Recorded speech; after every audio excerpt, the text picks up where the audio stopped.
السلام علیکم دوستوں، امید ہے آپ سب خیریت سے ہوں گے۔ دوستوں، پنجاب قرآن بورڈ حکومت پنجاب کا ایک قانونی ادارہ ہے جس کی بنیاد 2004 میں ڈالی گئی تھی، جس میں امت مسلمہ کے تمام مکاتب فکر کی نمائندگی ہے۔ اس ادارے کے بنیادی کاموں میں سے چند کام یہ ہیں، جیسے کہ قرآن پاک کی غلطیوں سے پاک اشاعت کو یقینی بنانا، قرآن پاک کے شہید نسخوں اور مقدس مواد پہ مشتمل کاغذات بشمول الیکٹرانک ڈیجیٹل آلات کو ضائع کرنا۔ جون 2023 میں پنجاب قرآن بورڈ نے اپنے ایک اجلاس میں قرآن مجید کی آیات کو چادروں پہ پرنٹ کرنے یا لکھنے کے کام کو بین کرنے کا فیصلہ کیا ہے۔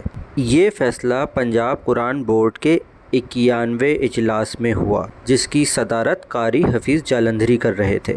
اس اجلاس میں یہ بات کی گئی کہ ہر سال ہزاروں پتلے کپڑے کی چادریں مطبوعہ قرآنی آیات کے ساتھ قبروں پہ بچھائی جاتی ہیں، جو تیز ہواؤں سے اڑ جاتے ہیں، بارش میں بھیگ جاتے ہیں، اور ان کے ضائع ہونے کے مناسب انتظامات نہ ہونے کی وجہ سے اس چادر کے چھوٹے چھوٹے قطرے انسانوں اور جانوروں کے قدموں کے نیچے آتے ہیں۔ اس اجلاس میں بتایا گیا کہ اس سے نہ صرف قرآنی آیات کی بے حرمتی ہوتی ہے، بلکہ منشیات کے عادی افراد بھی ان چادروں کو غیر اخلاقی اور غیر قانونی طور پر استعمال کرتے ہیں۔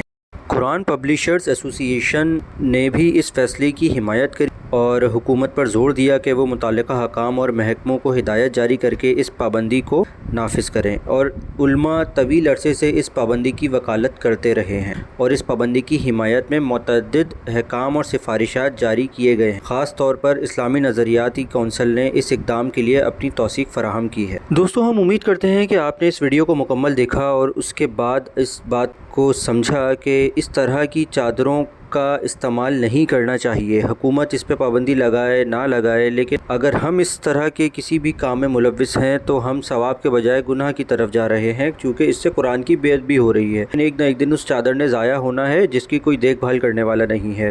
دوستوں، اسی طریقے سے ایک اور مسئلہ ہے، وہ یہ ہے کہ دیواروں پہ قرآنی آیات لکھنا، کیا یہ کام کرنا جائز ہے یا نہیں ہے؟ اس کے اوپر ہم ایک مختصر سی ویڈیو آپ کے لیے بنائیں گے۔ تب تک ہمیں اپنی دعاؤں میں یاد رکھیے گا۔ بہت شکریہ۔ والسلام علیکم ورحمۃ اللہ وبرکاتہ۔